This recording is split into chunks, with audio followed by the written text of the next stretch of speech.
pages avec les 1800 commentaires, c'est difficile de suivre.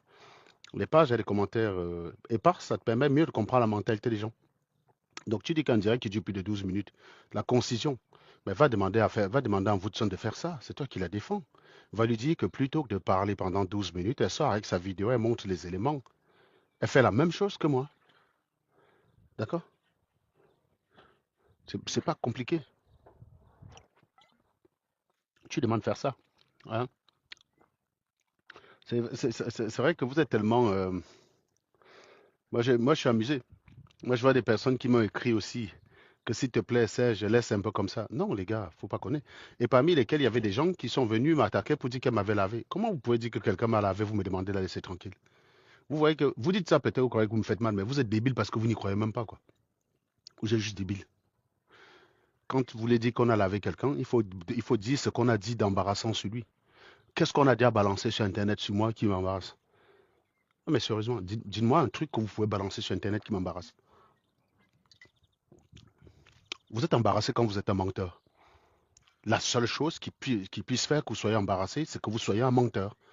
Quand vous êtes un menteur, bah oui, vous avez la trouille. Bon, il y a trop de soleil par ici. Je vais changer de place, les gars. Désolé.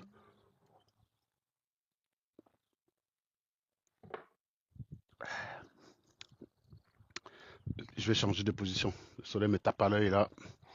C'est trop fort. Voilà. Là, je suis dos au soleil. Là, je devrais m'en sortir comme ça. Là, je suis dos au soleil. Dis donc, enseigne-nous les systèmes. Déjà, quand quelqu'un vient sur ma page et m'exige des choses, c'est un peu embêtant ça. Tu me dis enseigne les systèmes, c'est vague. Le reste là, vraiment, c'est la distraction. On n'enseigne pas ça dans un live, mon ami. Tu comprends? Si tu veux vraiment apprendre, tu vas prendre un cours, tu vas prendre une formation. Et d'ailleurs, même chez moi, il te faut énormément de prérequis. Va à l'école. Ne crois pas que dans un live Facebook, tu peux compenser des années d'école buissonnière et Pascal Sim. Quand tu ne trouves pas ton intérêt dans un live, daigne te barrer. C'est pas compliqué, les gars. Tu cliques sur la croix en haut et tu pars faire autre chose. N'allez pas dans le live de quelqu'un. Moi, je peux vous parler de tout ce que je veux. Vous voyez? Je peux commencer un live. Là, je suis en train de lire ça avant de vous appeler. Ça, c'est un livre sur Poincaré. Les mathématiques, c'est des formes. Vous voyez? Voilà. Ça me parle de l'origine de la topologie. C'est une branche de mathématiques que j'affectionne particulièrement. C'est bien de maîtriser la théorie telle qu'on la connaît aujourd'hui, mais c'est aussi bien de savoir d'où on est parti pour en arriver là. Comment on est parti de, comment dire, d'Euclide, comment on est parti de ces gars-là pour arriver à la topologie. C'est super intéressant. Tu vois ça? Donc, mais ça, tu peux pas l'apprendre dans un live, abruti. Donc, si tu veux, et déjà, quand tu me dis c'est CVAC, non, c'est HVAC. Déjà, tu commences par là. D'accord? Et non, tu n'apprends pas ça dans un live. Si ça t'intéresse, tu vas prendre des cours. Tu t'inscris à l'université, tu fais une prépa en physique et en mathématiques. Ensuite, tu choisis option thermique, énergétique, mécanique de fluide, des choses comme ça. Et après, tu pourras faire comme moi. Tu comprends? Mais tu viens pas dans un live. Arrêtez de croire qu'on peut tout avoir dans un live. Donc, si tu estimes que c'est la distraction, tu n'es pas obligé d'être là. Est-ce qu'il y a un truc qui t'oblige à être dans mon live quand je me lance en live? Vous n'êtes pas maître de vous, quoi, les mecs. C'est ça qui est inquiétant chez vous, les Noirs. C'est qu'on a le sentiment, quand on vous écoute, quand on voit vos actions, on a l'impression que vous n'êtes pas maître de votre réaction. Moi, je ne suis jamais allé dans le live de quelqu'un lui dire ce qu'il doit faire. Je vais juste pas regarder. Il y a plusieurs choses qu'on peut faire, comme lire des livres, espèce de giclure. Vous croyez que quand on fait des lives là ici, après on va dormir, on apprend des choses, on essaie de comprendre le monde dans lequel on vit. Et c'est pour ça qu'on a plusieurs connaissances. Mais vous, vous êtes là, vous pensez que c'est dans le live, vous allez écouter une vieille rombière vous raconter des conneries, vous dites, tu nous apprends des choses, tu nous éveilles. L'éveil des consciences. Hein? Non, c'est pas un live scientifique. Et d'ailleurs, je vais t'expliquer un truc, mon cher Pascal Sim. Quand je fais des lives scientifiques, il n'y a pas non plus grand monde, hein. Parce que ça ne vous intéresse pas, c'est chiant. Il faut être de fous comme nous pour que ça. Il faut être de fous comme nous pour être passionné par ce genre de choses. Il faut être de fous comme nous pour être passionné par ces choses-là. Mais la plupart du temps, ça n'intéresse personne. Vous avez des certitudes, nous on a des doutes. Et quand on a des doutes, on va chercher. Et vous, vous avez des certitudes, vous restez débile. Et moi, j'ai une phrase qu'un des fournisseurs que j'ai eu au téléphone une fois m'a balancé, qui m'a plu énormément. Il m'a posé une question. Il m'a dit, avant de me poser la question, il m'a dit, excusez-moi, monsieur Anango, je vais vous poser une question qui va vous paraître bête, mais je préfère poser la question et être bête 5 minutes que de ne pas poser la question et être bête toute ma vie. Je trouvais ça pas mal. Je trouvais ça formidable. Et je lui ai dit, j'en fais mienne, cette citation, parce que je connais un peuple de noirs là qui en ont besoin. Apprenez à vous dire, je ne sais pas, parfois. Et passer pour un con 5 minutes que de croire que vous savez, vous restez con à vie. Apprenez à vous dire, je ne sais pas. Il y a un accident, on vous dit qu'est-ce que vous en pensez, vous dites je n'ai pas les conclusions de l'enquête, je n'ai pas d'enquête, je ne sais pas. Oui, est-ce qu'il y a souvent des enquêtes au Cameroun? Si tu attends l'enquête, tu n'auras rien. Ouais, je préfère ne pas savoir que de m'inventer une vérité en fait. Là, la différence avec vous, c'est que moi je ne souffre pas de ne pas savoir. Il y a des choses que je sais plutôt très bien, la topologie je maîtrise plutôt pas mal, et puis il y a des choses que je ne sais pas. Il y a des choses que je ne sais pas. Donc, vous comprenez que euh, ça, c'est quelque chose qui est très dur en Noiri, par contre. C'est dur. C'est dur en Noiri de dire qu'on ne sait pas. Parce que quand vous dites je ne sais pas, en général, votre adversaire bondit dessus comme si c'était une faiblesse. Vous dites, ah, tu ne sais pas, tu parles fort. Moi, ça me fait souvent rigoler parce que je leur dis, mec, si tu savais ce que je sais, si je veux te traiter d'idiot parce que je vais balancer une connaissance que tu ne sais pas, tu passeras bien plus souvent idiot face à moi que l'inverse. Alors arrête de t'exciter parce que tu m'as posé une question, je te dis je ne sais pas. Ça s'appelle l'honnêteté. C'est juste parce que je suis honnête. Et c'est juste parce que j'ai envie de savoir que j'avoue d'abord que je ne sais pas. Tu ne peux pas aller travailler si tu mens sur ta vie. Quand tu veux savoir, tu dois d'abord admettre que tu ne sais pas. Quand tu veux avoir, tu dois d'abord admettre que tu n'as pas. Si tu veux avoir une vie d'opulence, il faut partir du principe d'abord que tu n'as rien. Il faut accepter que tu es fauché, mec. Il faut partir de ce principe-là. Je suis fauché. Il faut que j'aille travailler. Et Mvutson, je t'ai rendu un grand service, mais que tu ne saisis pas. Et je te garantis, Mvutson, tous les 6 mois, je ferai un rappel. Parce que je sais que les gens comme toi, quand il y a un buzz, vous jouez sous l'oubli. Et comme les Camerounais, oui, je les connais. Ils ont une très courte mémoire, malheureusement, ces gens. Dans 3 semaines, les mêmes personnes qui te traitent de moins que rien, de bachelière du dimanche, c'est les mêmes qui vont t'appeler docteur et qui, dans d'autres dossiers où tu défends la position qui les arrange, vont oublier que tu es une impostrice. Et donc, je serai là à chaque fois pour le rappeler. C'est pour ça que pendant 6 mois, je t'ai laissé tranquille. Je ne t'avais pas oublié. Et je ne vais pas t'oublier. Parce que tu es l'exemple typique de l'imposteur qu'on combat. Tu es mon combat, on va dire. Tu es en fait à l'échelle camerounaise ce que Kadhafi représente à l'échelle africaine. Quand je suis dans les débats sur TikTok avec des Africains, je ramène tout à Kadhafi. C'est un très bon angle d'attaque pour tester la façon dont les Africains perçoivent le réel. C'est un très bon angle d'attaque. Avec ça, je suis sûr d'être satisfait. Kadhafi, c'est un sujet fourre-tout. Et toi, pareil, tu es un sujet fourre-tout. Et je vais te dire pourquoi je sais que tu ne peux pas te taire. Tu ne peux pas te taire parce que tes frères camerounais, ils aiment le faux. Et tant que tu auras des gens pour te soutenir, tu vas parler. La seule chose qui peut te faire taire, c'est que les Camerounais qui te suivent se détournent de toi. Tu seras obligé de rentrer en hibernation et de te cacher. Mais je te garantis, cette probabilité, elle est faible. La probabilité d'un tel événement est très faible. Donc, moralité, quand on est rationnel, on admet que tu vas parler tous les jours. Vous savez pourquoi? Tu n'es pas, le premier exemple de personne que j'affiche et qui devient même plus célèbre quand je l'ai affiché. Je vous rappelle que El Chenou, le violeur de la basse, a gagné en grade exactement le jour où j'ai dit qu'il était un violeur. Vous croyez qu'il y a un truc qui peut me surprendre sur Internet, voyons? Vous croyez qu'il y a un truc qui peut me surprendre sur Internet? Vous croyez qu'il y a un truc que vous pouvez me surprendre avec?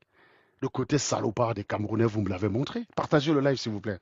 N'ayez pas peur. Le peu qui est là, partagez dans tous les groupes que vous pouvez. N'ayez pas peur, les mecs. Partagez, taguez vos pires ennemis, taguez moi Woodson même d'ailleurs. Elle va venir prendre quelques enseignements de philosophie. Il n'y a rien que vous puissiez faire qui me surprenne.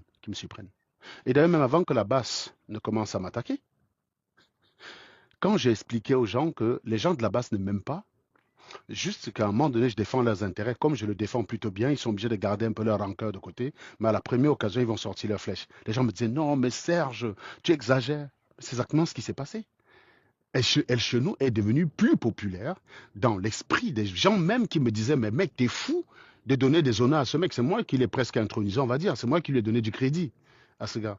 Le jour où je lui ai donné du crédit, les gens m'ont dit, mais Serge, j'étais en train de nous mettre un monstre qui va nous péter en pleine gueule. Je me rappelle de Karine Joufflu-Richard, qui m'expliquait que c'est dangereux de donner autant de pouvoir à cet homme. Mais ça n'a pas empêché qu'elle soutienne le violeur à mes détriments. Alors que c'est elle qui m'avait entraîné dans l'histoire d'ailleurs. Je rappelle que j'étais déconnecté de tout ça. Vous savez, quand ça devient un peu trop débile et que c'est que des histoires qu'on raconte, ça ne m'intéresse pas. J'aime pas les groupes où on raconte des histoires. Et donc j'étais déconnecté de ça. Elle est venue m'entraîner là-dedans. Et au final, elle m'a abandonné. Donc vous croyez que qui peut me surprendre? Niamdom, Amer Kamer, que je connais, que j'aime bien fumer, que j'apprécie aussi par ailleurs en tant qu'être humain, mais qui est d'une malhonnêteté outrecuidante. Et donc j'aime souvent le fumer pour ça. Combien de fois je l'ai fumé? Combien de fois je l'ai affiché? Ça a baissé sa popularité? Jamais. Il a même eu le luxe d'aller enceinte une meuf. Donc qu'est-ce que vous croyez que les Camerounais peuvent me surprendre? Vous avez les dirigeants que vous méritez, les gars. Vous aimez vous faire bien mettre.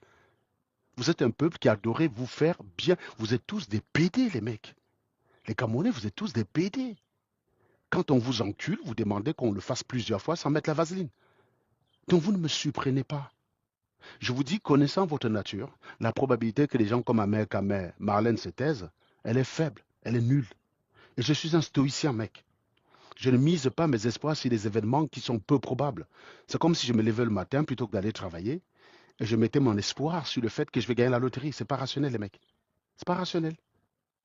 Donc, non, vous connaissant, vous êtes un peuple qui aimait vous faire mettre. Je prends un autre exemple. Actuellement, là, il y a des bisbilles dans la basse. Les gars, l'élection n'a même pas encore commencé que les mecs sont en train de s'entretuer. Vous savez pourquoi? Il manque de discipline. Et la discipline, c'est souvent ce qu'ils reprochent. Quand vous imposez la discipline quelque part, ça leur pose problème. Moi, je suis souvent habitué sur TikTok avec des gens qui montent dans un panel pour défendre la dictature. Quand tu leur poses des questions qu'ils essayent d'éviter, en coupant leur micro, ils sont les premiers à se plaindre de la dictature. Je leur dis, vous voyez, vous défendez la dictature quand vous n'en subissez pas les conséquences. Regardez, dans les pays comme le Goriland, le Sahel, les trois oblasts russes enclavés en Afrique, le Mali, le Burkina Faso et la Guinée et le Niger, pardon, la liberté est terminée. Là-bas, on ne te bloque pas ton micro. On t'empêche de penser et si tu ouvres ta gueule, tu finis dans une geôle. Dans mon live, je te coupe le micro parce que je te pose une question à laquelle tu ne réponds pas. Et donc, je te coupe le micro pour te recentrer. Parce que les gens, quand ils sont souvent embarrassés sur un sujet, ils vont dans ce qu'on appelle la technique du millefeuille argumentatif. Vous êtes en train de parler de Woodson, qui a menti sur son diplôme. Il va te parler, il va sauter du coq à l'âne, il va te parler du fait que tu as insulté les parties génitales de la mère du président. Il va te parler du fait que tu ne peux pas aller au Cameroun. Et il va décider à ta place que cette perspective te dérange, que tu es triste de ne pas pouvoir aller au Cameroun. On parlait simplement des mensonges de Woodson, mec. Finissons d'abord le sujet du mensonge de Woodson. Est-ce qu'elle a menti, oui ou non? Oui, mais est-ce que toi, tu parles au Cameroun, vous voyez? Et là, je suis obligé de couper ton micro pour te recentrer sur la question. C'est pour ça que je coupe les micros. Je ne coupe pas les micros pour empêcher les gens. C'est parce que la technique du millefeuille argumentatif, ça permet à un abruti de gagner le débat.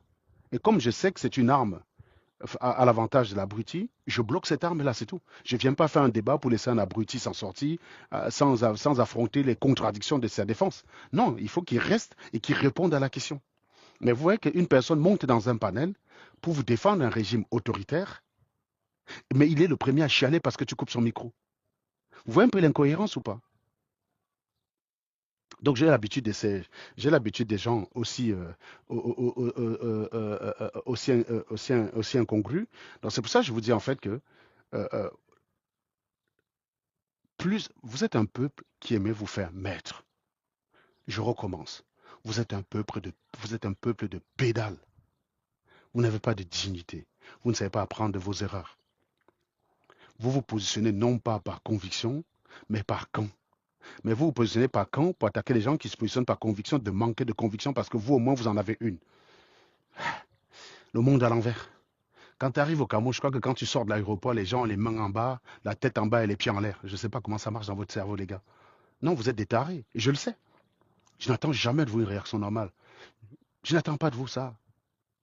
Mon travail, c'est simplement de dire, on ne peut pas être un Camerounais responsable et on donne à la jeunesse camerounaise le sentiment que être Camerounais signifie être médiocre. Donc il faut quelques personnes de temps en temps pour essayer de sauver les âmes qui veulent bien se sauver. C'est juste une option que je propose qui est très minoritaire, mes chers amis. Très minoritaire. Mais vous, vous êtes plus intéressé par ce qui est amusant. Et c'est ça qui est drôle, c'est que vous allez remplir ce genre de page sans exiger quoi que ce soit. Et puis vous allez venir sur la mienne me dire, parle-nous plutôt de ceci, machin. Non, les gars, je vous connais. Vous êtes un peuple de crevure, de raclure et de pourriture. La discipline vous fait peur. Vous avez souvent l'habitude de dire que le problème du Cameroun, c'est l'absence de discipline. Il faut un président de rigueur. Mais quand on l'applique avec vous dans un débat, vous êtes les premiers à chialer, en fait. On dirait qu'on vous entend que la rigueur doit s'appliquer aux autres et pas à vous. On ne peut rien réussir sans rigueur, mes chers amis.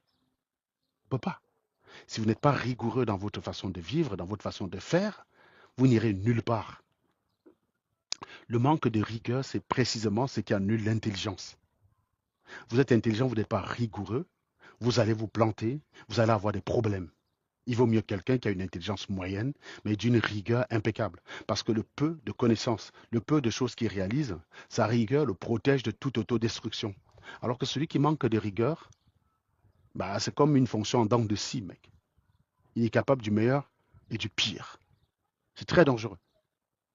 C'est un système instable. Tu ne sais jamais où tu vas te mettre. Quelqu'un qui a une intelligence moyenne et qui est rigoureux, il a une fonction qui est plutôt constante, avec quelques petites ondulations par là, c'est tout. Mais globalement, autour d'une moyenne rigide, ça va, c'est bien accroché. Par contre, quand vous êtes instable, vous manquez de rigueur, vous ne pouvez rien faire, les mecs.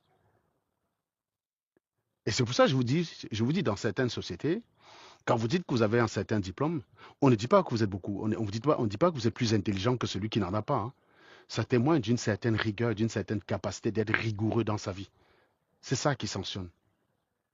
C'est pas une affaire de. Je vous ai déjà dit que chez moi-même, je suis plus diplômé que ma femme. Mais ma femme est bougrement plus intelligente que moi.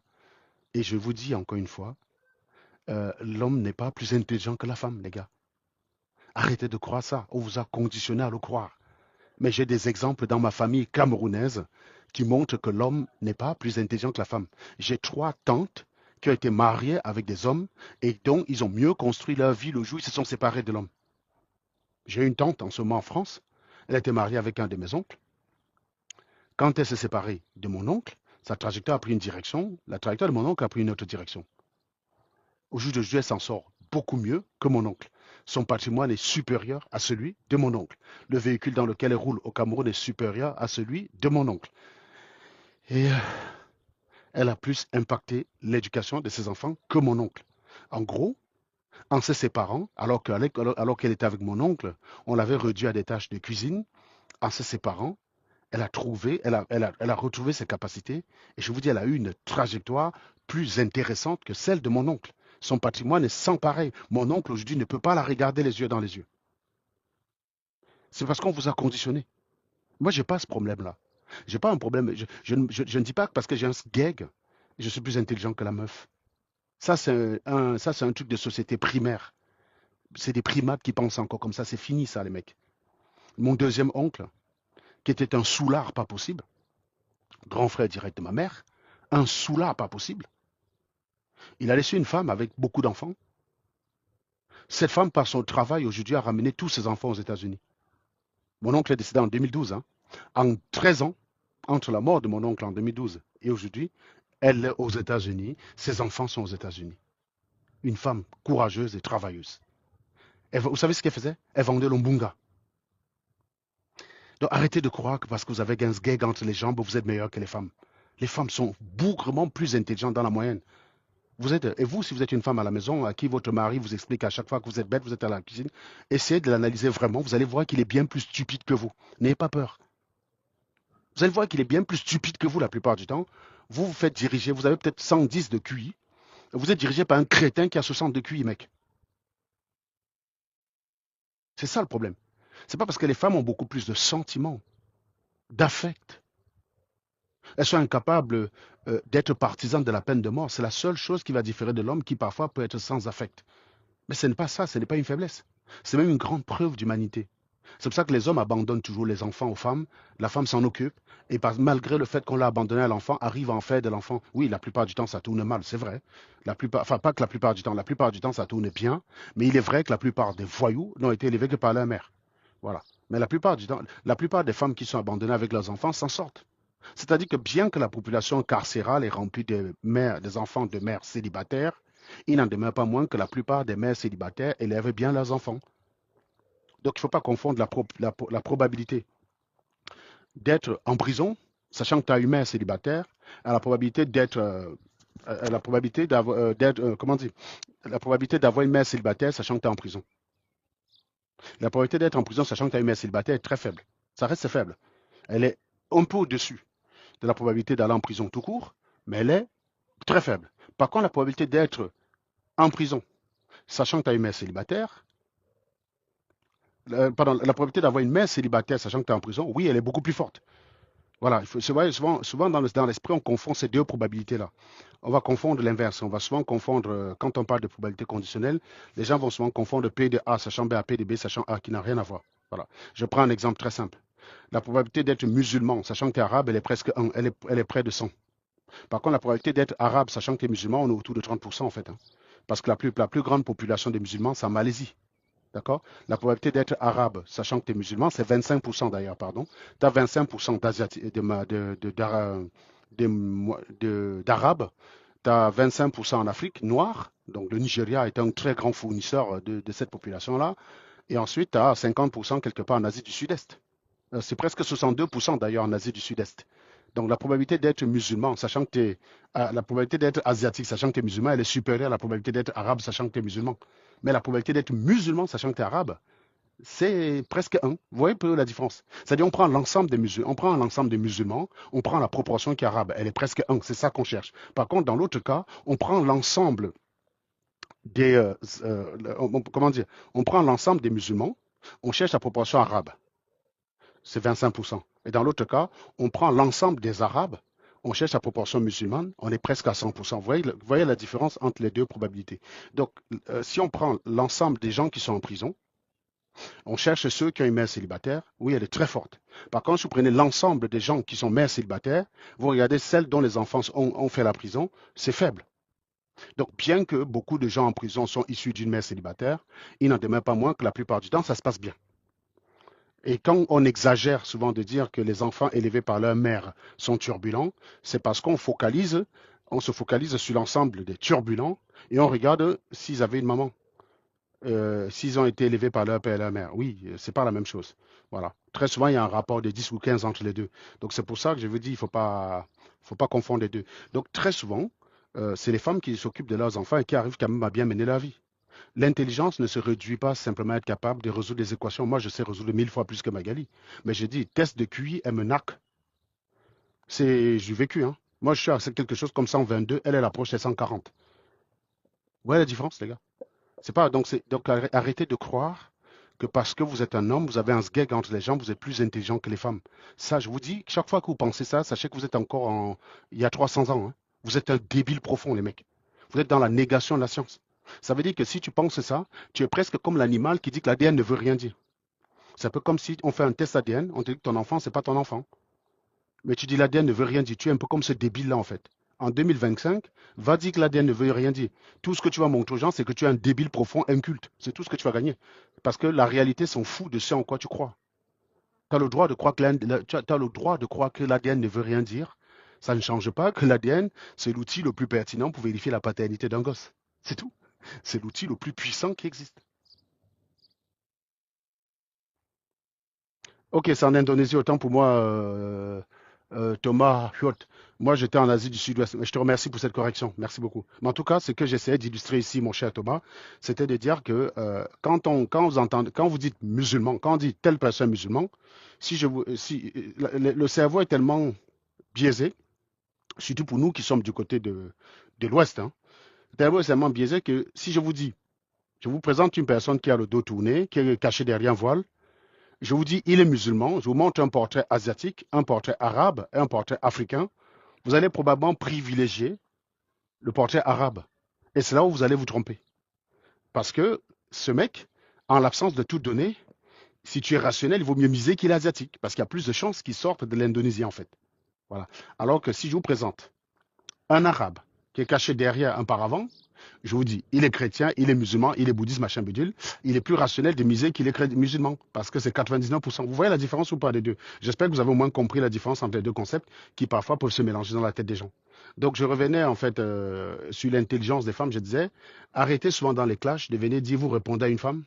Donc je vous dis, la femme est plus dangereuse que l'homme. Parce que non seulement elle est plus intelligente que l'homme, mais elle a du charme aussi.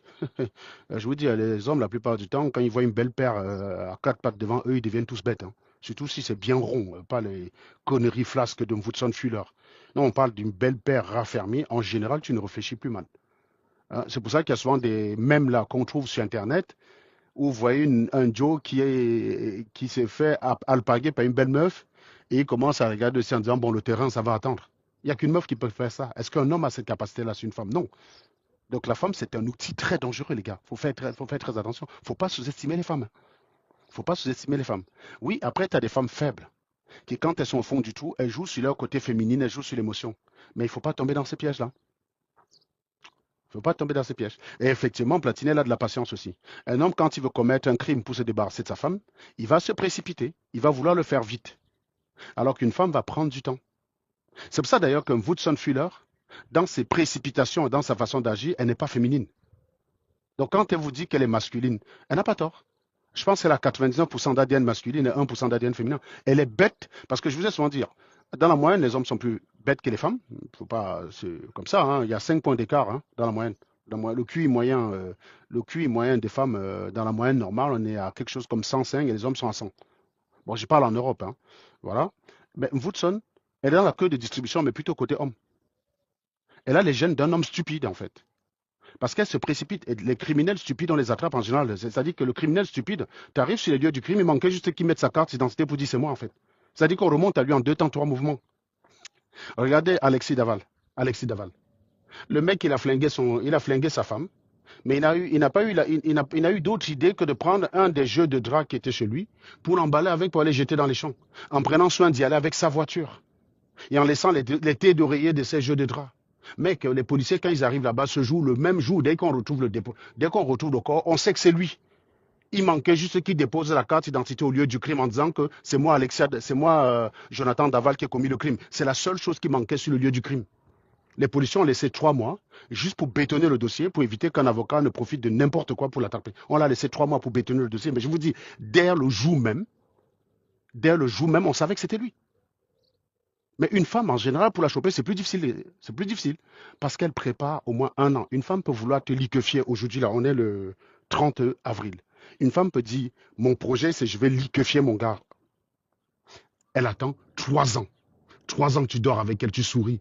Mais dans sa tête, elle a liquéfié depuis. Elle est juste en train de calculer le bon moment pour le faire calmement et éliminer les soupçons.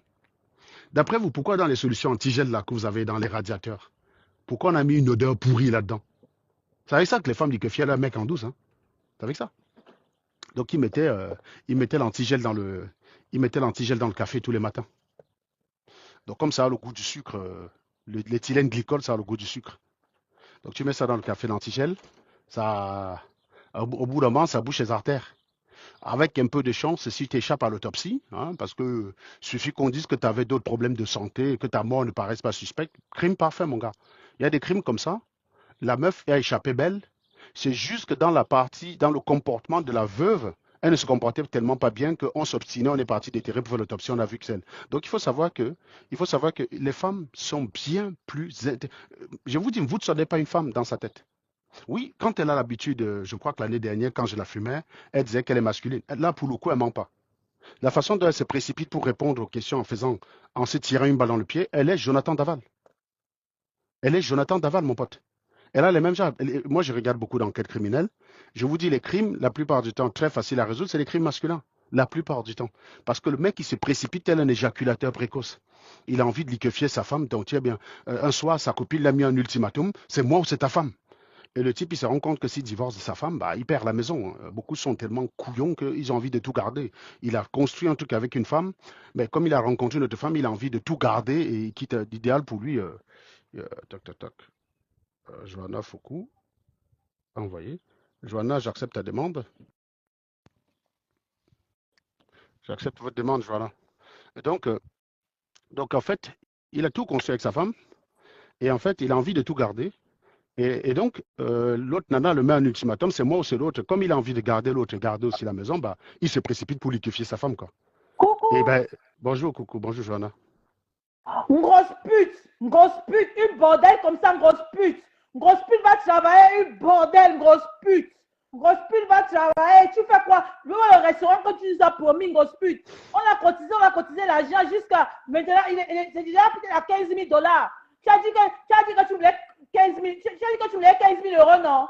Maintenant, tu es où? J'ai mis mon argent du Canada dedans, grosse pute. Remets notre argent, nous va le restaurant, grosse pute. Remets notre argent qu'on a cotisé. Grosse pute, va travailler. Va travailler ou bien ouvre ce restaurant, grosse pute.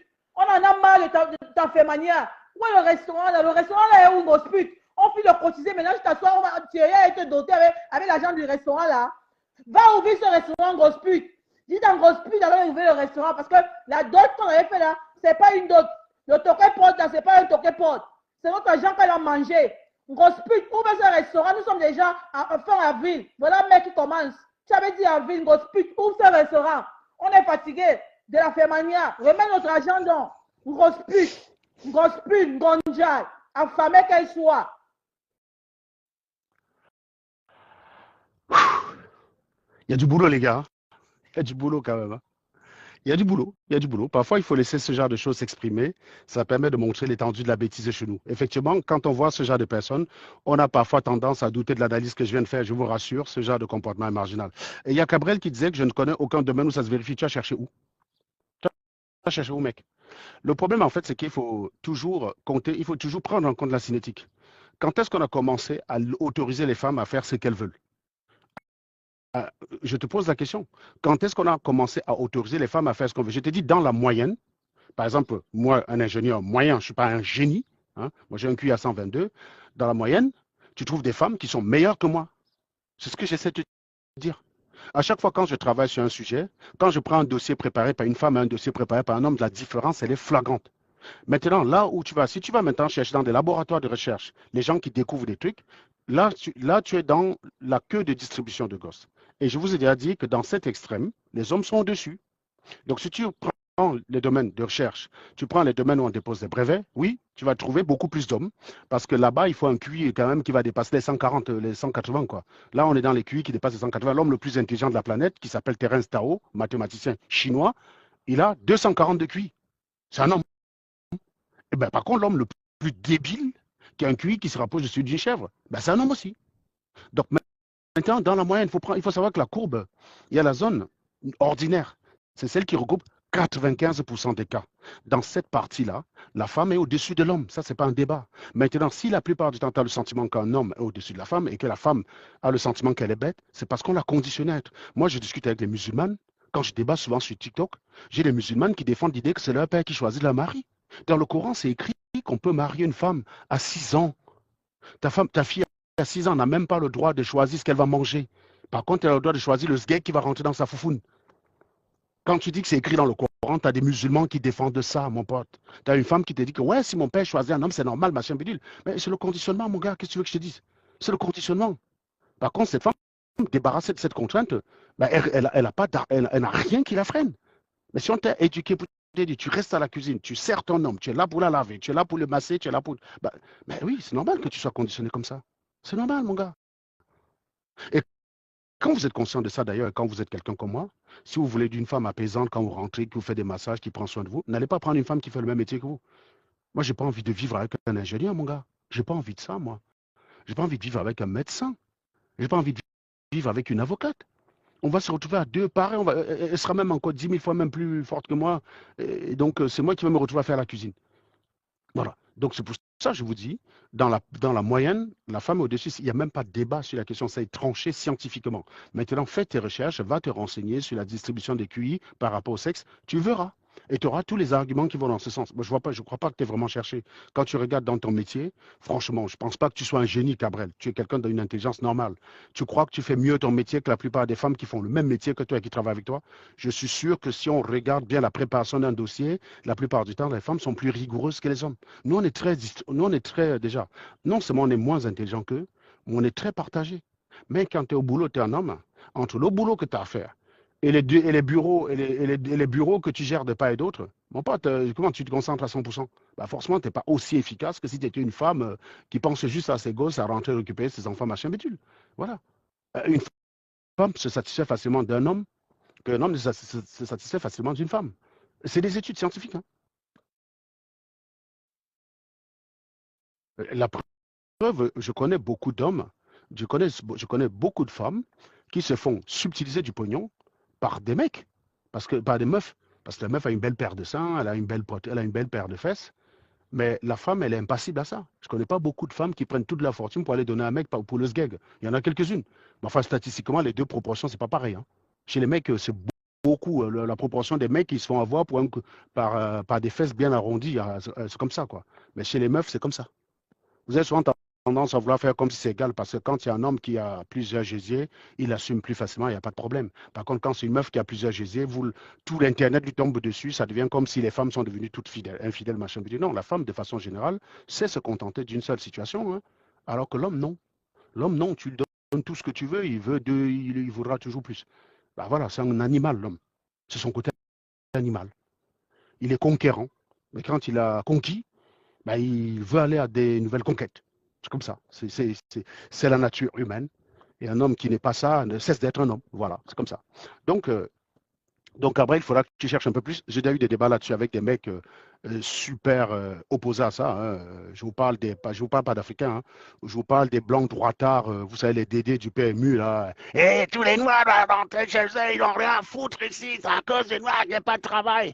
Et toi, tu as pris le diplôme, toi, déjà? Ouais, on n'a rien à foutre. Bah, tu sens que c'est un alcoolo, mais il va t'expliquer que toi, ingénieur, en France, tu as pris son métier alors qu'il n'a même pas de diplôme, le gars. Donc, oui, je te parle de ce genre de white-là, parce que la proportion des Français qui pensent justement comme ça, c'est très souvent ce type d'animal. C'est des dédés du PMU, des édentés, là, tu sais, ceux que François Hollande appelait affectueusement les sans-dents. C'est eux qui pensent comme ça. Mais moi, je ne suis pas un sexiste, mon gars. Moi, je ne traite pas ma femme de sous-personne parce que je ne traite pas ma fille de sous-personne parce qu'elle est une fille. Je ne dis pas qu'elle vaut rien dans à la maison parce que le gars, c'est le patron. Non, c'est pas comme ça que ça marche. C'est pas comme ça que ça marche. Celle qui a d'ailleurs, je suis sûr d'ailleurs qu'après Mag, celle qui a le plus gros QI dans la maison, c'est elle, la deuxième. C'est même pas le gars en fait. Le gars, il adore les maths comme son père, hein. Il aime bien faire les mathématiques. Il va toujours venir chercher à faire plus. Il fait les mathématiques de la classe supérieure parce que il a envie de faire comme son papa. Il a envie d'aller plus loin en mathématiques comme son père. Voilà. Il a envie de faire les maths pour avoir quelque chose de proche, qui ressemble à son papa. Mais je vous dis, je pense que si ce n'est pas Mag, si ce n'est pas Mag qui a le plus gros QI, c'est elle, hein. C'est une fille en fait. Voilà. Je suis désolé de vous dire. Dans les 95% de la population, c'est la femme qui est au-dessus. Et quand vous pensez l'inverse, c'est que vous avez été conditionné à le penser. C'est comme la circoncision d'ailleurs. J'ai discuté de ça une fois avec une fille. Elle me disait que oui, elle est incapable. Je dis, mais toi, tu as peur d'un sgeg non circoncis parce que tu as été conditionné à ça. Elle dit, ouais, mais j'ai envie de circoncire. Tu vas circoncire ton enfant, pourquoi? Donne-moi la raison fondamentale qui fait que tu vas aller couper le sgeg de ton fils. Ça ne veut pas dire. Elle dit, oui, par rapport à l'hygiène. J'ai dit, bah non, il n'y a pas de problème d'hygiène, mon ami. Donne-moi un seul avis médical qui va dans ce sens-là. Donc, trouve une autre raison. Il n'y a aucune raison. Elle dit, ouais, c'est esthétique. J'ai dit, bah oui, tu trouves ça esthétique parce que tu as été conditionné à ça. Mais ce n'est pas parce qu'on m'a coupé le mien que je vais aller couper celui de mon fils. Je n'ai aucune raison. S'il veut couper son sgeg plus tard, qu'il aille le couper lui-même. Je ne vais pas aller couper son sgeg parce que tradition, machin. Ce n'est pas une bonne raison pour aller couper le sgeg de ton fils. Je suis désolé. Oui, je sais que toi qui me regardes là, qui a coupé le sgeg de ton fils, tu vas essayer de te convaincre que tu as bien fait. C'est mort, mec. Tu as été débile. Tu as juste fait ce qu'on t'a fait à toi sans te poser des questions. Tu as été un mouton. Tu comprends? N'essaye pas de défendre. Dis-toi, oui, Serge, tu as peut-être raison, je me suis planté. Parce que, sauf si tu es capable de me donner une bonne raison. Par exemple, quand on ampute la jambe d'une personne, c'est parce que cette jambe, elle est empoisonnée et peut tuer le gars. On ampute pour protéger le gars. Il y a une bonne raison pour couper la jambe. Tu comprends? Mais va me donner la bonne raison que tu as pour aller couper le sgeg de ton fils que vous appelez la circoncision. Donne-moi une bonne raison pour ça. Il n'y a pas. Il n'y a pas. Walou, que dalle, que chi. Il n'y a rien. À part, c'est la tradition, c'est comme ça dans notre village. Non, désolé, mon gars, c'est pas une bonne raison pour aller couper le sgeg de ton fils. Parce que d'autres traditions utilisent les mêmes raisons, surtout quand vous êtes une femme pour défendre ce genre de bêtises, d'autres traditions utilisent exactement les mêmes raisons pour aller exciser une femme. Vous savez ce que ça veut dire exciser une femme? C'est lui enlever son clito, mon gars. Ça veut dire que la meuf, si elle a la malchance d'être clitoridienne, c'est fini pour elle. Plus de plaisir. Elle a intérêt à être vaginale. Parce que si elle a la poisse d'être clitoridienne, terminé. Plaisir fini. Walou. Donc elle va simplement servir de trou dans lequel son mec vit de ses connards et puis c'est tout. Elle va jamais savoir ce que c'est. Elle va juste savoir qu'il y a un mec qui est monté sur lui Sur elle, pardon, il a tourné les reins, il y a un liquide qui est sorti, une sorte de purée jaunâtre parfois qui est sortie. Et ben, c'est tout ce qu'elle va savoir. Le plaisir, c'est fini. Et il y a des gens qui invoquent les traditions pour faire ce genre de conneries. Vous êtes une femme, vous adorez la jouissance. Vous adorez qu'un mec vous balade la langue là-bas. Vous êtes chaud qu'on vous coupe ça pour les raisons traditionnelles? Non. Alors pourquoi tu vas couper pour ton fils? Alors pourquoi tu vas le couper? Pourquoi tu vas couper le sgeg de ton fils pour la tradition alors que tu ne veux pas? Il y a des peuples qui, pour des traditions, à 12 ans, payent un homme qu'on appelle une hyène. Hein, en Ouganda, je crois, on paye un homme on les appelle les hyènes. C'est notre travail, c'est d'aller dépuceler ta fille pour la préparer au mariage. Donc tu payes un vieillard, son boulot, c'est dépuceleur dans le village. On l'appelle une hyène. Donc quand on l'appelle commande, c'est il y a une fille de 12 ans à dépuceler. Et il pousse son sgeg. Hein. S'il a des maladies, on s'en bat les couilles. Ça aussi, c'est la tradition, mon ami. Donc, si vous voulez commencer à justifier tout par rapport à la tradition, ben, ça veut dire que vous êtes capable de comprendre aussi ce genre de choses, puisque l'argument tradition suffit. Tradition, c'est argument ferme ta gueule, c'est la tradition. Eh ben non, désolé, mon gars. J'ai fait partie de ceux qui ont résisté à tous ces genres de conneries dans ma famille. Donnez-moi la raison fondamentale d'aller organiser une fête bizarre pour déterrer le crâne d'une personne et aller mettre dans la maison. Quelle est la bonne raison? Aucune. Ben, je ne le fais pas. Voilà. Moi, je n'ai aucune bonne raison de le faire, je ne le fais pas. Maintenant, personne, vous pouvez mettre la pression, vous le faites vous-même chez vous, mais je ne le fais pas. Voilà. Donc, je disais tantôt que, s'agissant de discipline, je vois qu'il y a un peu le rififi du côté de la basse. J'ai dit oui, c'est ça le problème. Les élections n'ont pas encore eu lieu, qu'ils sont déjà en train de s'éclater comme ça. Ils sont déjà en train de clasher. Tel dit, tu n'es pas président légitime de la base, tu n'es pas machin bidule. Vous me faites rigoler. Quand l'année dernière, je vous ai abandonné, vous vous êtes dit, ça y est, on va pouvoir s'exprimer. Ah, le tyran de Serge n'était pas là. Il n'est plus là avec son frère Platini pour nous imposer les canevas de discussion. Vous allez lire, les gars. Vous allez vous entretuer, les mecs. Il y a plein de vos émissaires qui sont déjà en train de dire, ouais, Serge, reviens, pardon. Non, gars, c'est fini. C'est fini. Moi, j'ai dit à pas payer FAP 100 pour cotiser pour Camteo. C'est tout ce que je vais faire, mon ami. C'est déjà pas mal. Vous, les gars de la base, vous n'avez go combattre. Les que Marlène go justify. Vous n'avez go combattre, man. Vous avez voulu combattre, non? Vous n'avez go combattre. Parce que la discipline, vous croyez qu'on fait des trucs. Vous êtes comme les mecs qui veulent construire un gratte-ciel sans faire des plans, sans faire des calculs. Ah, non, les calculs, tu t'en quittes là-bas avec ton école, Serge. Vous croyez que tout se résume à l'école? Tu n'as pas la science infuse, hein? Vous allez lire, là, les gars. Non, c'est bon, j'ai vu ça, là. J'ai vu quelques rififi, là. Vas-y, telle personne dit qu'on l'a exclu de la base. Donc, comme on l'a exclu de la base, du coup, il exclut lui-même le président de la. C'est ça qu'on va s'éclater, mon pote. Heureusement pour vous que je ne fais plus l'amalgame entre vous et Kamto. Voilà. Parce que je sais que c'est Kamto prend le pouvoir. C'est pas vous qui va gouverner. Donc, ça, il n'y a pas de problème.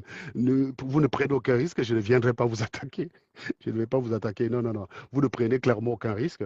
Je vous dis, heureusement que Kamto, non, s'il prend le pouvoir, il ne va pas gouverner avec vous. Non, non. Il va appeler les mecs comme nous. Il va dire, les gars, venez, pardon. On a besoin de. On a besoin. On a besoin de machin. Non, j'ai rien suivi en fait. Je ne sais pas d'où c'est parti, où ça a commencé, machin. J'en sais rien. J'ai juste vu du rififi. J'ai juste vu qu'il y a des personnes qu'on avait exclues. Je voyais le titre. J'ai même pas regardé la vidéo. Je voyais juste le titre en fait, parce que parfois sur Google, sur YouTube, pardon, comme ils copient tous maintenant les vidéos de Facebook pour mettre là-bas, bah, quand tu scrolles sur YouTube, bah, tu vas voir. On m'a fraîchement exclu de la basse. Je crois Olivier Tchadan exclut Colès Nana lui-même de la basse. Après, il y a une autre vidéo où je vois, c'est écrit, ben, tu le Kabit, je crois qu'il dit, faites, bipez-moi Prince. Non, comment il s'appelle le gars là? Le merde. Ah, purée. Le gars qui est court là. Prince du planteur, je sais plus. C'est quoi ça? J'ai oublié son nom. Il dit, bipez-moi Prince du planteur, un truc comme ça. Donc, voilà, non, c'est ce qu'on appelle manquer de discipline. Ça ne pouvait pas exister quand on était là. Parce qu'il y a ce qu'on appelle l'autorité naturelle. Et voilà, tu décides de quoi, tu t'exprimes quand tu as quelque chose de sensé à dire. Tu ne viens pas parler bêtement parce que tu as une bouche. Non, non. Même quand on a une bouche, il est parfois sage de la fermer, de la boucler. C'est hyper important. Voilà. Donc, ouais, les gars, vous allez lire les mecs. Donc, non, moi, je dis pour moi, je vais me contenter simplement de contribuer pour Camto et je vais juste regarder ça. Ah oui, c'est fils du planteur, excuse-moi Platini. Oui, c'est ça, pardon. C'est tellement loin ces trucs-là que j'ai oublié les noms. Mais Cabrel, mais, vous croyez que quoi? Si le mec ne trouve pas sa place, c'est normal qu'il vous attaque. Entre abrutis, il faut que les gars se partagent la place. Mais si vous partagez vos places, les postes, vous oubliez le gars, ben c'est normal. Quand les gens vous disent que c'est lui qui attaque tout le monde, quand il avait fait un live pour me calomnier alors que je défendais des victimes de viol, vous l'avez tous soutenu, les mecs. Quand vous soutenez le faux avec des animaux, vous leur donnez la légitimité. Non, non, il faut qu'ils vous attaquent correctement. Bertie, continue ton boulot, mon gars. C'est très bien. Fous-moi un bon désordre là-bas. De toute façon, je vous dis, hein, Kamto, il ne va pas gouverner à vous. Donc, c'est vrai que votre bruit est très utile pour Kamto, ça, je le concède. Hein. Votre bruit, là, dans la base, c'est très utile pour Kamto. Je ne dis pas le contraire. Mais je ne vais pas vous amalgamer à Kamto. Il ne gouvernera jamais le pays avec des gars comme vous. C'est mort. Kamto ne va pas devenir président. On appelle Bertie le Camille pour lui demander, pour lui proposer un poste. Voyons. Même policier au Cameroun, il ne peut pas. Même policier, il ne peut pas. Voilà. Donc, non, non, non, rassurez-vous. La base roule maintenant pour bien. Ça, c'est une affirmation haute qu'il faut faire, il faut s'abstenir de faire. Hein. Moi, je n'aime pas les affirmations parce que moi-même, j'ai été l'auteur de tout type de fantasmes. C'est pas parce que je combats des gens que j'accepte toute affirmation contre eux. Donc, je- sauf si tu as les moyens de me donner une rencontre entre un émissaire de la base et un membre du pouvoir avec une transaction financière à la clé, oui. Mais si tu n'as pas ça, il vaut mieux pas faire ce genre d'affirmation, s'il te plaît. On peut les fumer pour leur connerie, mais il ne faut pas non plus en rajouter. Je vous dis, à chaque fois quand vous attaquez une personne, il faut avoir des bonnes raisons d'attaquer la personne. Vous n'êtes pas obligé de tomber dans la calomnie. Quand vous tombez dans la calomnie, c'est que vous n'avez rien. Il faut être méthodique, les mecs. Regardez par exemple le clash entre Serge Tamba et Mvutson Fula. Ce clash arrange plutôt Marlène, parce qu'il n'y a pas de méthode. Notre ami boiteux, il balance des affirmations incongrues où il va dire que Marlène voulait son dingue. Jean, il est trop beau. Il voulait son dingue. Et donc, il a refusé le ndeng à Marlène, c'est pour ça que Marlène l'attaque. Marlène va venir dire que tu es laid, tu m'as dragué, j'étais barré. Ce genre de clash, ça arrange Marlène. C'est parole contre parole, ils sont à égalité. Moi, je ne fais jamais ça, mon gars. Moi, j'arrive, c'est fait contre parole. C'est pour ça qu'elle est obligée de se justifier. Non, c'est pour ça que les clashs comme les miens, elles redoutent plus ça. Beaucoup de ces émissaires viennent me dire, ouais, pardon Serge, laisse la fille là comme ça, elle peut die comme ça, machin. Mais mec, va lui demander de la fermer. Va lui demander de la fermer. C'est vous qui lui avez donné le sentiment que parce qu'elle parle beaucoup, elle peut me répondre. Non, elle n'a aucun moyen. Elle ne peut me challenger sur aucun plan. Je vais vous dire un truc. Hein. Moi, j'ai son relevé de notes du bac. Je peux l'enseigner sur toutes les matières qu'elle a fait au bac. Elle n'a que le bac, elle n'a que le niveau bac. Il n'y a aucune matière où elle peut m'enseigner.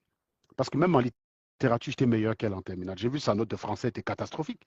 Mathématiques catastrophiques. Donc, sérieusement, tu as un bac A4 avec une note en français aussi dérisoire. Tu vas m'enseigner le français à quel moment tu peux faire une dissertation? Je te donne une dissertation. Tu sais me faire une différence entre une dissertation normale et une dissertation philosophique?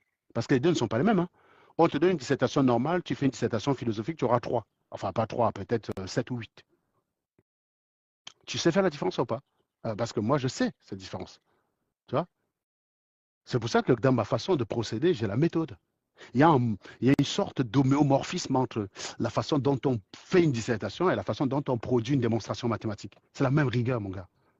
C'est pour ça que les mathématiciens sont plutôt parfois très bons dans le speech. La façon dont tu construis un raisonnement mathématique, tu le défends jusqu'au bout, c'est la même façon que tu construis un raisonnement dans une dissertation, mon pote. C'est la même chose. La rigueur est la même. La bonne, il faut que les étapes soient cohérentes entre elles. S'il y a une incohérence entre les étapes, c'est invalide le raisonnement. C'est la même chose en mathématiques.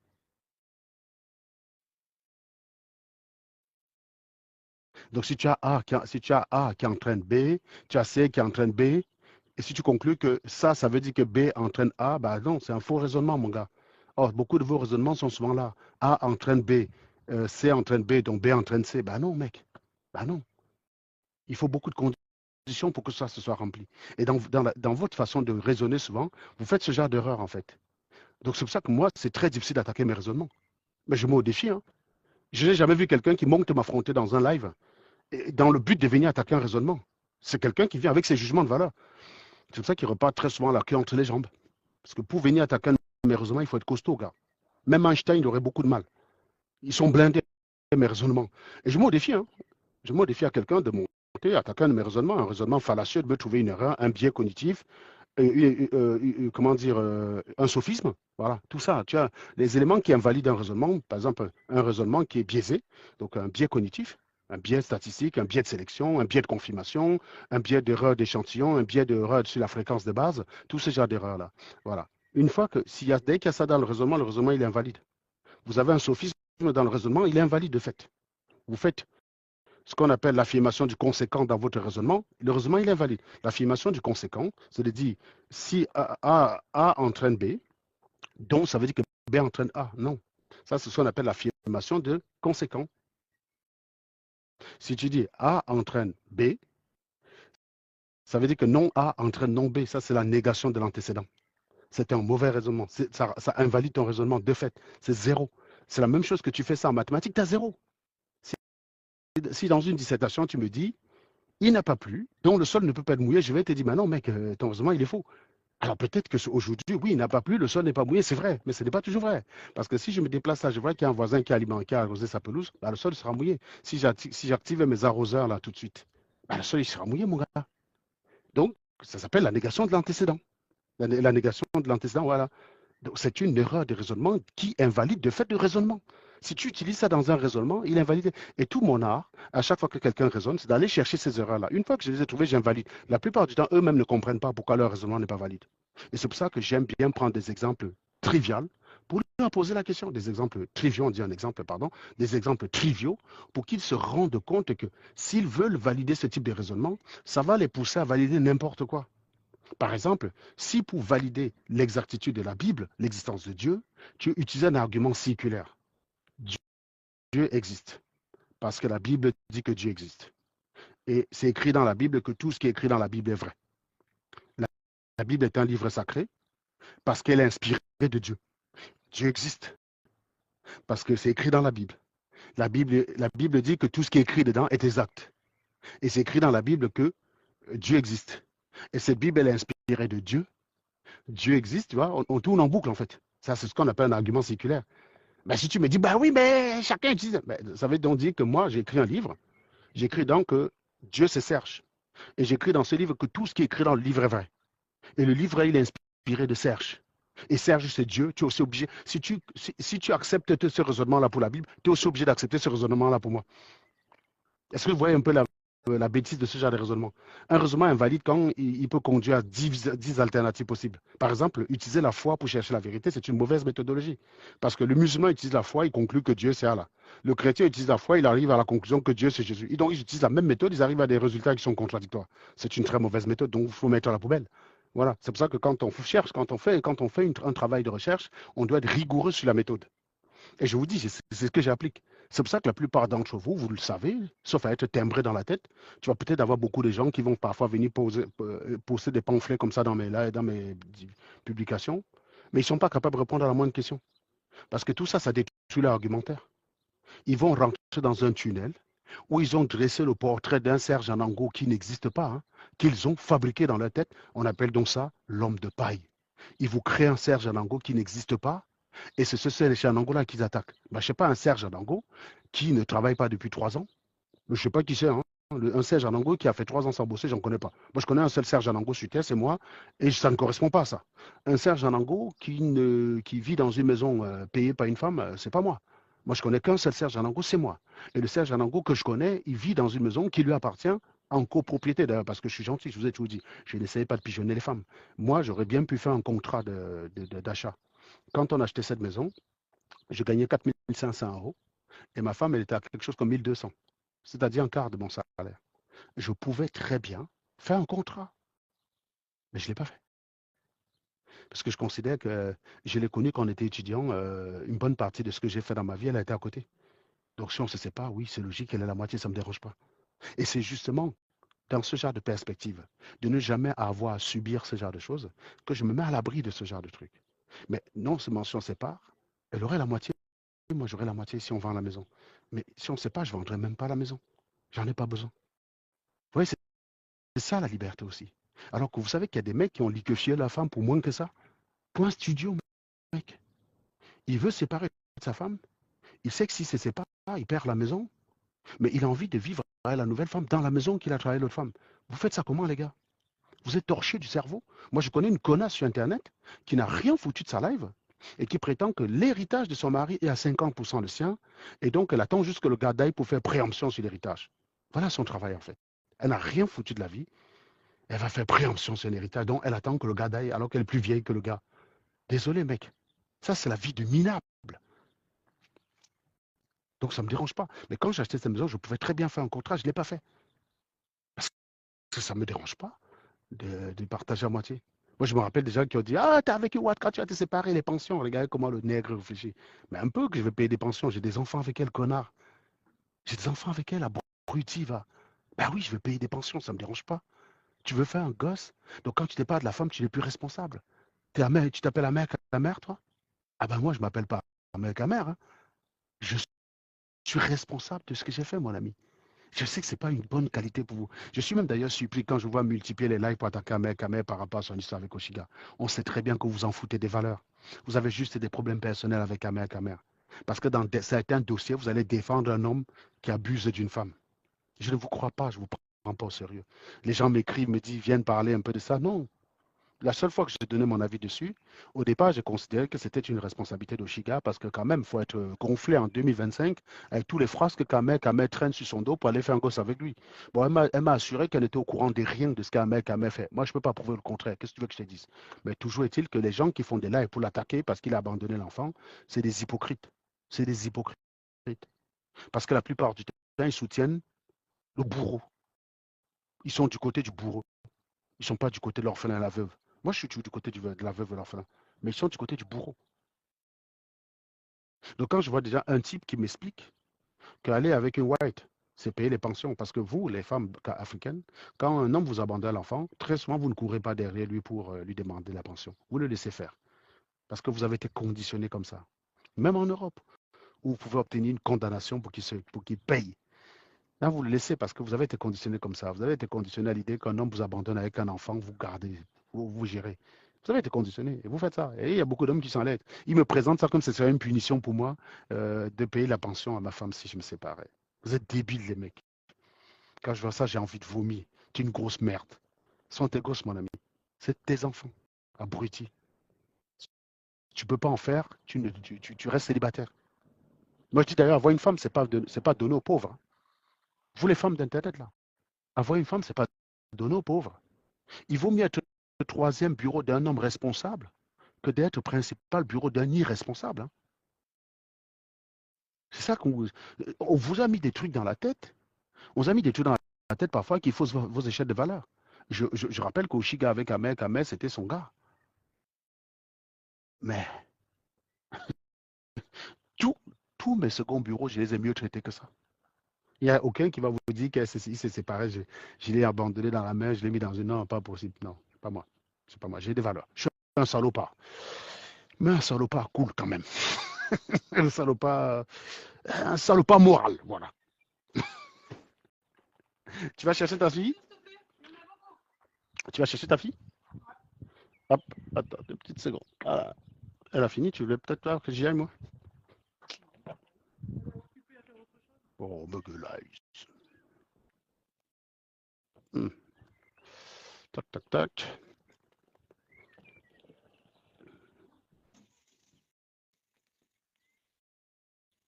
Voilà. Oui, c'est ce qu'elle m'a dit, Madou. Elle a dit qu'elle n'était pas... Elle a dit qu'elle n'était pas au courant.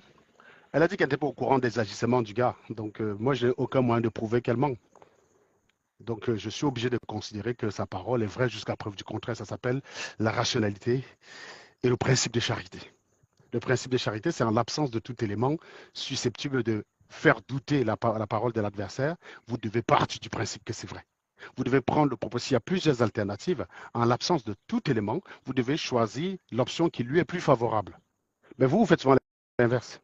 Parce que le principe charité en noirie, ça ne marche pas en fait. En l'absence d'éléments, vous utilisez tout à charge contre la personne. Voilà, c'est comme ça que vous êtes. Mais moi, je n'ai pas de preuve qu'elle ment. Donc, je ne peux pas conseiller. Donc, je suis obligé de considérer que elle a probablement raison. Je suis obligé de considérer ça. Moi, je n'ai aucune preuve qu'elle ment. Oui, il peut très bien être sur les réseaux sociaux et présent, mais sans que je le connaisse. Moi, il y a beaucoup de gens qui sont sur les réseaux sociaux, Ils ont 120 000 abonnés. Ils font des vidéos qui font 120 000, mais je ne les connais pas, hein. C'est pas impossible, hein. Moi, j'ai une bulle, je suis dans une bulle très fermée, hein. Je ne suis pas partout, en fait. Moi, en général, sur Facebook, je suis sur mes pages. Ces derniers temps, je suis sur une autre page que la mienne, c'est la page de la matière, je crois que c'est la seule, parce que comme elle me targue sur ces vidéos. Mais je suis en général que sur mes pages, hein, sur mon compte Serge Anango et sur ma page Serge Anango TV. C'est très souvent là-bas que tu vas me voir. Et peut-être en scrollant un petit peu de temps en temps, mais vraiment, je ne scrolle vraiment pas sur Facebook, hein. Vraiment, je ne scrolle pas sur Facebook. Donc, ce n'est pas impossible. Et à partir du moment où ce n'est pas impossible, tant que tu n'as pas d'éléments susceptibles de remettre en cause sa version, tu es obligé de considérer qu'elle a raison. C'est tout. Je ne suis pas obligé de partir du principe qu'elle a tort. Je veux dire, ce ne serait pas honnête de ma part. Donc oui, c'est possible. Mais encore une fois, je dis, ouais, je dis, ben quand même, en 2025, ouais, voilà. Donc oui, ouais, comme tu dis, c'est la life. Tu vas faire un gosse avec un mec, mais non, il n'a jamais caché qu'il est un salopard. C'est un gros bâtard, c'est un gros fils de pute, et il assume, qu'est-ce que tu veux que je te dise? Voilà. Et les gens aiment ça. D'ailleurs, un mec a même moins combattu sur Facebook que moi. Faites une vidéo d'un mec. Attendez, allez souvent lire les commentaires de ma vidéo qu'on partage sur YouTube. Mais ça m'amuse, ça m'arrive souvent de me balader un peu, de regarder les commentaires. Les mecs sont tout le temps en train de m'insulter, hein. Je suis là, je leur dis les vérités, ça les dérange. Ils m'insultent parce que je leur dis la vérité. Mais quand vous allez, et j'ai fait l'expérience d'aller regarder une vidéo de Marlène qu'on partage. Il y a moins de gens qui insultent Marlène sur ces vidéos-là que des gens qui m'insultent moi sur mes vidéos. Vous croyez que qu'elle-ci me surprend? Je vous dis, quand les gens se plaignent que comment dire, quand les gens se plaignent que le Cameroun n'avance pas à cause de la corruption, c'est juste parce qu'ils n'en bénéficient pas, c'est tout. Mais les Camerounais, c'est des malhonnêtes, c'est des pires crevus qui existent. L'honnêteté avec eux, ça fait deux. L'honnêteté avec eux, ça fait deux. Ça fait deux. C'est pour ça que c'est pas étonnant. Je vous ai dit, quand j'ai épinglé Amer Kamer avec Modestine dans les affaires de vol de cartes qui tournent, machin, voilà, j'ai apporté toutes les démonstrations. Mais il y a des gens qui défendaient Amer Kamer. Euh, euh, Qu'est-ce qui a fait que j'achète le problème de Modestine avec Amer Kamer? Modestine, au départ, disait des choses qui étaient pertinentes, mais on a voulu noyer les accusations de Modestine dans l'idée qu'elle était jalouse du plantain d'Amer Kamer qui avait échoué chez Fleur de Lille. Donc, on voulait noyer les propos de Modestine qui accusait clairement Amer Kamer de l'avoir spolié de l'argent, en faisant croire que c'était une jalousie, un peu le côté sexiste des Africains, hein. Une femme ne peut pas réfléchir correctement s'il n'y a pas le plantain dans les parages. Il y a toujours ce côté sexiste des sociétés primaires. Et donc, j'ai acheté le problème juste pour empêcher que cette version ne soit diluée. Et qu'est-ce qu'on a découvert finalement? Que Flore de Lille même ne sortait pas avec Amer Kamer. Amer Kamer avait tout misé là-dessus, mais c'est sur mon live que Flore de Lille est venue démentir l'idée qu'elle sort avec Amer Kamer. Vous savez quelle était la réaction des supporters d'Amer Kamer? Ce n'était pas de dire, mais mec, on t'a défendu, tu t'es foutu de notre gueule, tu nous as menti. Ben non, ce n'était pas ça du tout, les gars. Les mecs sont allés se plaindre que Flore de Lille, pourquoi c'est sur mon live qu'elle est venue révéler ça? Voilà le problème des gens qui défendaient Amer Kamer. Voilà un peuple qui aime qu'on leur mente. Donc, si moi, je gouvernais le Cameroun et je voulais rester 42 ans, je vous raconterais des conneries tout le temps. Je ferais une apparition tous les 6 ans. Et quand j'apparais, je vous raconte des conneries. Vous allez revoter pour moi.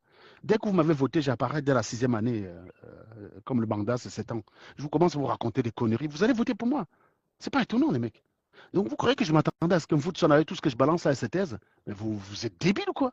Ahmed Kamé, il est plus populaire aujourd'hui qu'il ne l'était avant. Ahmed Kamé est plus populaire aujourd'hui qu'il ne l'était avant.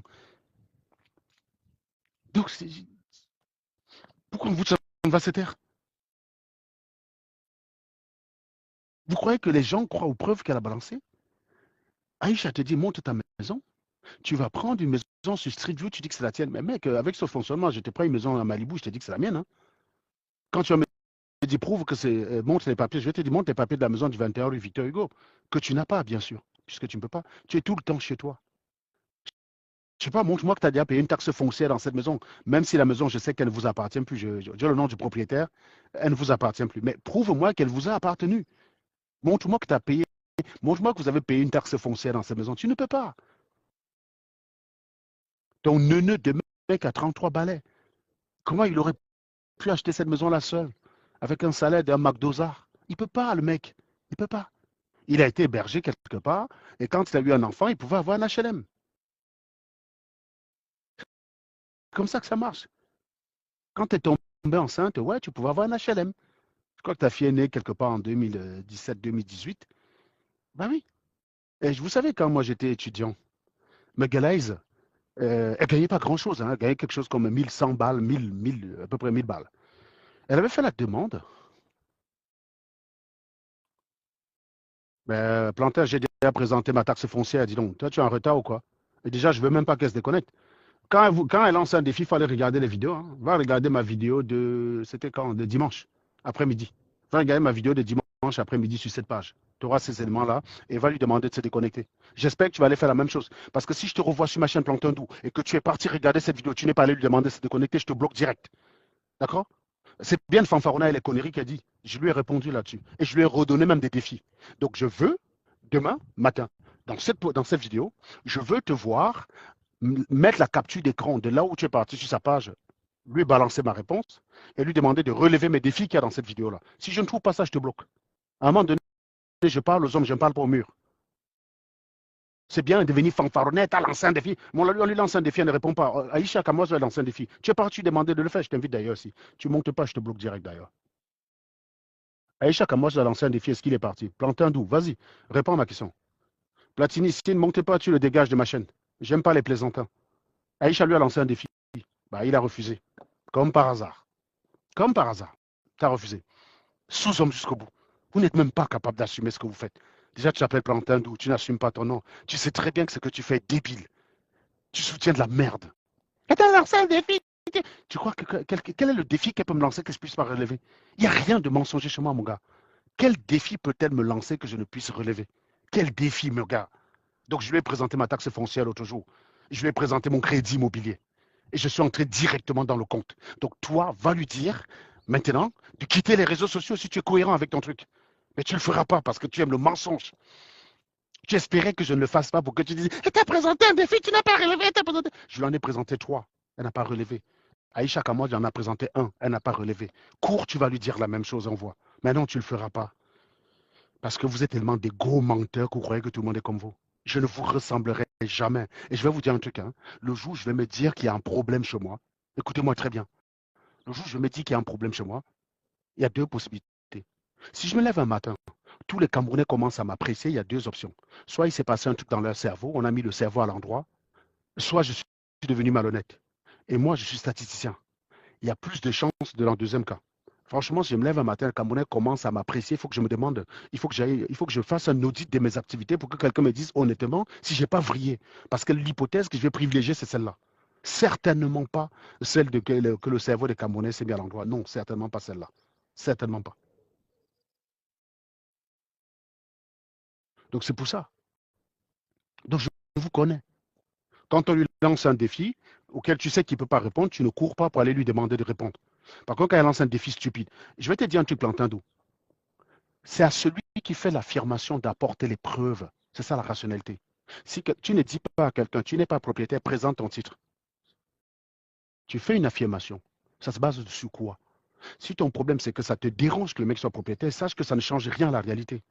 Si tu n'as pas si tu n'as pas présenté un élément sérieux, pourquoi je dois te présenter une preuve que je suis propriétaire? Quel est l'élément que tu as sorti qui permet de douter que je le sois? Tu as sorti quel élément? Oh, présente ton diplôme. Tu as présenté quoi susceptible de mettre en doute la version selon laquelle je suis ingénieur? Tu as quel élément? Tu vois, je vais sortir mon diplôme alors que tu n'as rien présenté parce que simplement tes fantasmes. Tu as présenté quoi? Quand je vous dis, elle n'est pas docteur, je vous ai présenté des choses. Elle est en HLM, je vous ai présenté des choses. Son mari, c'est un fauché, je vous ai présenté des choses. Ce qu'elle vous a présenté comme l'impôt sur l'héritage de son mari, qui en réalité était simplement la distribution des parts de l'héritage, part qui a fini dans son compte les ailes de l'Afrique, qui a été totalement dilapidé par elle. Le neuneu aujourd'hui, il est ruiné parce qu'il a eu la mauvaise idée de croiser une mégère qui lui a fait croire qu'il avait des ambitions politiques. Le neuneu a investi de l'argent en croyant que quand celle-ci allait avoir un gros poste, elle allait voler dedans pour rembourser neuneu. Et neuneu aujourd'hui est ruiné. Neuneu, ton argent est fini, tu ne l'auras plus. Et quand Samuel Eto'o a douché ses espoirs de son propre aveu, peut-être qu'elle a bouffé ton pognon en te faisant croire qu'elle allait signer un gros contrat avec l'Africa Foot. Elle allait récupérer ton argent et te bac. Et bien, ton argent est fini, neuneu. C'est fini, neuneu. T'es ruiné, mec. T'es fini. Tu peux oublier. Donc, elle a présenté, Tu habites dans la même commune que là où tu es propriétaire. Comment tu filmes comment tu prends la capture sur Street View? Même sorti dehors, tu as honte maintenant aujourd'hui parce que tellement t'es moche ou quoi? Je comprends pas. Bah, je sais pas, va là-bas, tu parles avec le bailleur, tu montes. J'ai dit, cette maison ne vous a jamais appartenu. Elle a été faite en 2009, je crois. Je n'ai vu aucun nom relatif à Joly là-dedans, propriétaire, même pas son père. J'ai cherché à savoir si. Rien. Donc ton type, peut-être qu'à un moment donné dans sa vie, il a squatté là-bas, il recevait ses courriers là-bas, comme tout le monde, c'est tout. Qu'est-ce que je te dise? Mais la maison ne lui a jamais appartenu. Et je te dis encore une fois, c'est à toi de présenter un élément. Tu n'as rien présenté, et donc je n'ai pas à divulguer le nom de la personne, je n'ai pas à la mettre dans le nom, dans nos affaires. Donc, présente-moi une seule taxe foncière payée là-bas. N'est-ce pas? Tu sors les vieux relevés. Pourquoi tu sors un relevé? Présente une vieille taxe foncière avec le numéro de la taxe foncière. C'est très facile. Je te coffre direct. Tu ne le feras pas. Tu vas bavarder, bavarder, bavarder. Tu vas te vanter avec un maigre héritage. J'ai l'impression que ta bénédiction sur terre, c'est que le pâté de Neuneu soit d'ail. C'est les seules fois où tu as eu des vrais virements que tu peux nous présenter. À chaque fois, c'est les mêmes virements de 2020. Tu as vu là, quand je rentre dans mon compte, je filtre avec l'entreprise. Tu vois, c'est que des virements de 9000 balles qui descendent jusqu'en bas. Tu as vu ça ou pas, Wilson Fuller? Ben oui. Tu vas voir que là, tu vois, dans quelques jours, prochain virement, pareil. Je peux te dire, hein, ça va être 9000 et quelques. Tu vas voir, c'est la même chose. Quand je filtre la PAM, c'est 9000 à chaque fois qui descendent. Je m'en vais filtrer de l'autre côté, c'est pareil, c'est 7000, 8000 à chaque fois qui descendent. Et t'as un autre, je filtre avec, c'est 4000 qui descendent. Voilà, madame. Donc le dernier, ça date d'avril, voilà. C'est avril. Qu'est-ce que je te dis? Toi, tu as les trucs de 2021 quand tu as reçu l'héritage. Oui, elle a dilapidé l'héritage de Neuneu. Voilà. Donc, c'est pour ça qu'elle ne peut pas relever le défi. Et Plantin Doux, comme tu sais toi-même qu'elle ne peut pas relever le défi, malgré le fait que tu la soutiennes, tu as envie d'entretenir l'illusion sur laquelle elle a lancé le défi auquel on n'a pas répondu. Le défi sur le diplôme, je ne réponds jamais parce que c'est débile, puisque vous avez des éléments en votre possession. Par contre, tu me lances un défi que présente tes revenus. Oui, ça, c'est une information que tu ne peux pas avoir sans moi de base. Tu ne peux pas savoir combien je gagne si je ne te dis pas de base. C'est une information qui est censée être confidentielle. Donc, ça, oui, je veux bien te donner les preuves. Mais quand quelqu'un qui va dans un répertoire, il voit mon nom, il continue de dire que je ne suis pas ingénieur. Sérieusement, quel est l'élément qui va le convaincre? Il n'y a rien qui va le convaincre. Et tu crois que j'ai vraiment envie de le convaincre? Mais qui reste dans son déni? Ça change quoi dans ma life? Depuis, attends, Woodson Fuller, depuis que je la fume. Je peux vous dire combien j'ai gagné depuis que je la fume. Aucun. Ça n'a rien affecté. Ça n'a rien affecté, mec. D'ailleurs, vous avez pu augmenter, vous avez pu regarder une augmentation quand même. Hein. Entre juin, là, le projet sur lequel je suis à 9003 aujourd'hui, l'année dernière, j'étais quelque part à 8004 à peu près. 8004. Actuellement, là, c'est en moyenne à 9003. Donc, depuis qu'elle est née, moi, j'ai gagné 900 balles par mois. Donc, ça ne change rien, en fait. Pourquoi je veux absolument la convaincre? Si tu vas dans le répertoire des ingés de France, tu vois mon nom, tu discutes, quel est l'élément que je peux te présenter qui va te convaincre? Tu n'as rien présenté, mon gars. Je m'en bats les couilles. Par contre, si tu me montres que on sait tout ce que Zorson Fuller n'est pas ingénieur, tu me montres qu'on peut retrouver le nom de Zorson là-bas, oui, je vais être le premier à dire que ce n'est plus fiable.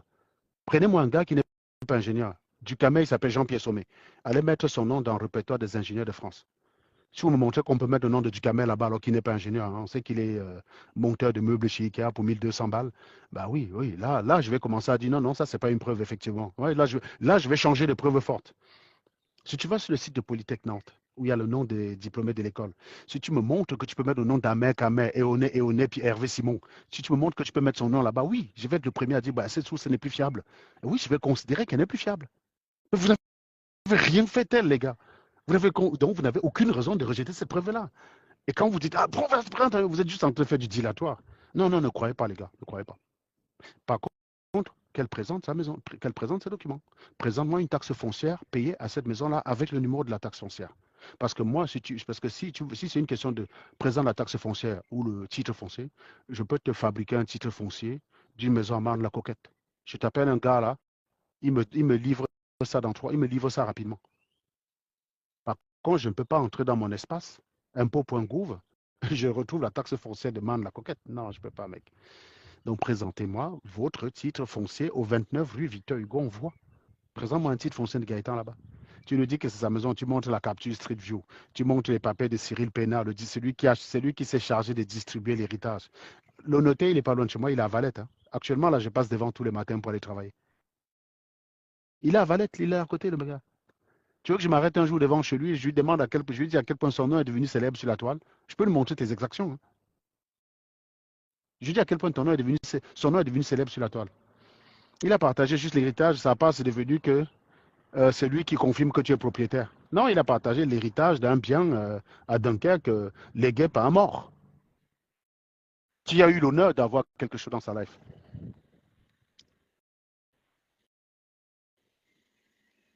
Vous fulcinez. Ça va, hein?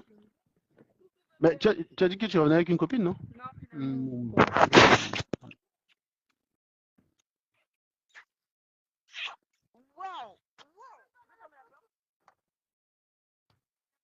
Bon, donc voilà.